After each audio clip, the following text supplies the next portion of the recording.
गंगा के तट पर श्री सुखदेव जी महाराज को राजा परीक्षित यह कथा श्रवण कर रहे हैं। श्री सुखदेव जी महाराज के मुख से निश्चित अमृत वाणी का लाभ श्री परीक्षित को प्राप्त हो रहा है। 4 दिन व्यतीत हो गए परीक्षित के।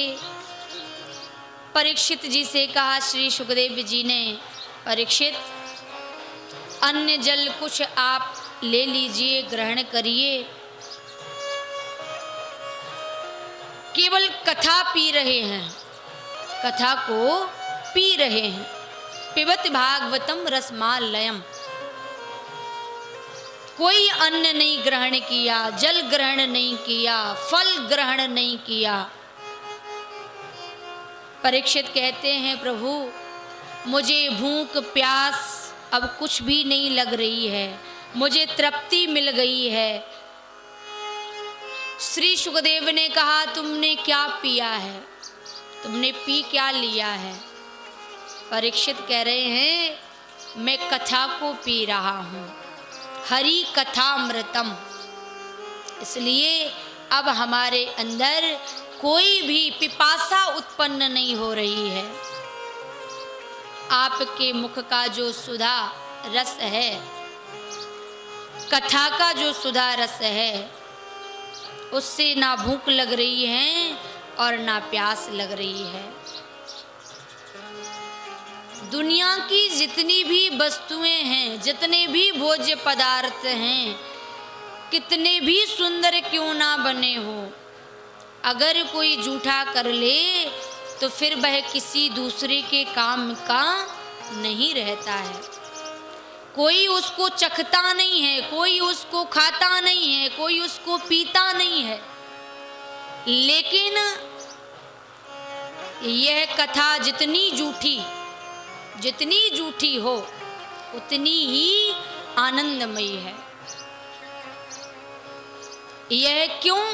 क्योंकि यह तो मुख में ही रहती है, और मुख में जो रखी जाती है वह तो जूठी हो जाती है।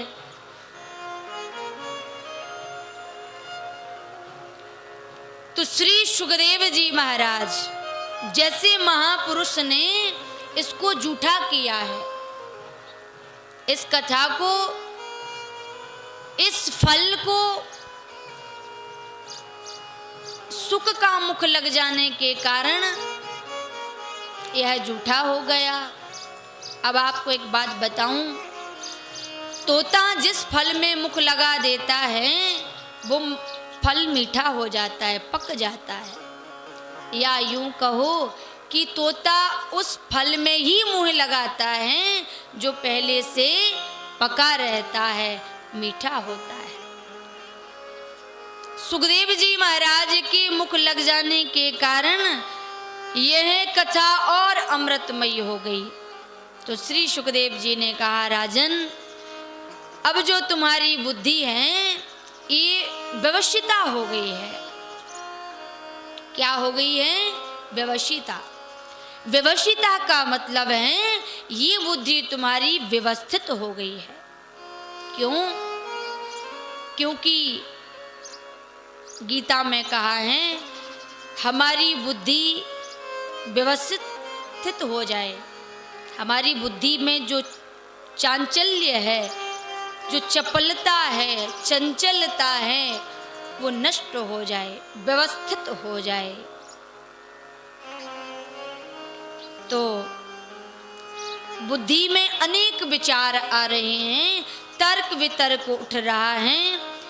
जब व्यवस्थित हो जाती है बुद्धि तो तर्क नहीं आते।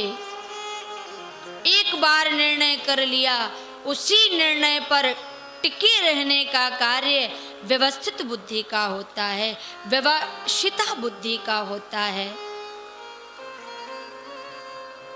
और ऐसी बुद्धि ईश्वर के चिंतन के कारण आती है। ईश्वर कृपा करते हैं तब ऐसी बुद्धि मनुष्य के पास आती है।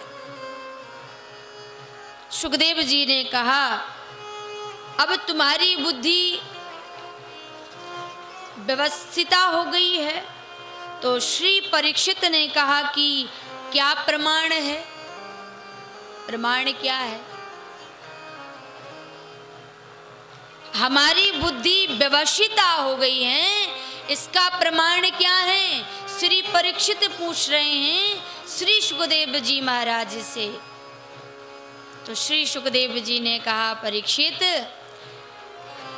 प्रमाण यह है कि तुम्हारी बुद्धि भगवान की कथा में रुचि ले रही है, तुम्हारा मन रुचि ले रहा है।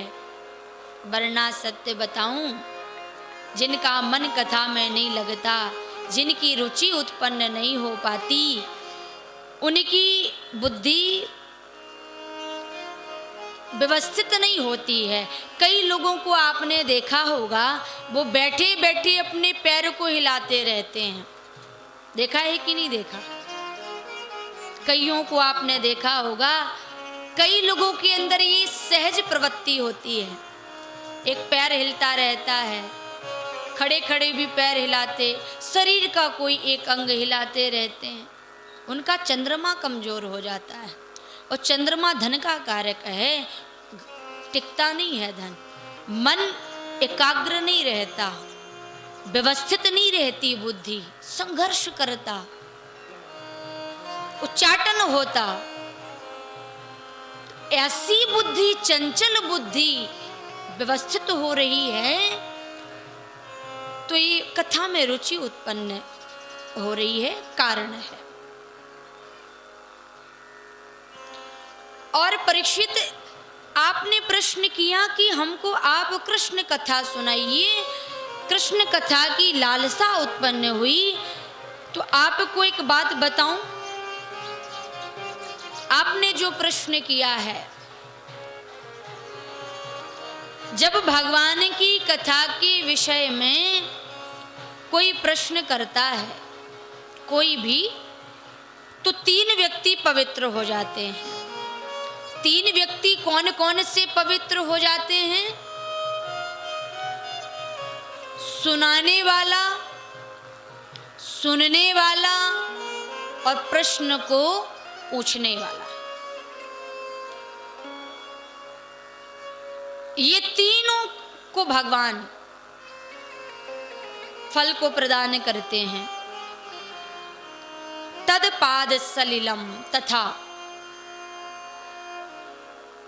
जिस प्रकार भगवान के चरणों से जो प्रकट होने वाली गंगा है, जो 3 लोकों को पवित्र करती है, उसी प्रकार से श्रीमद् भागवत की कथा रूपी गंगा सुनने वाले, सुनाने वाले और प्रश्न को पूछने वाले, इन तीनों को पवित्र कर देती है। इस कथा की महिमा है।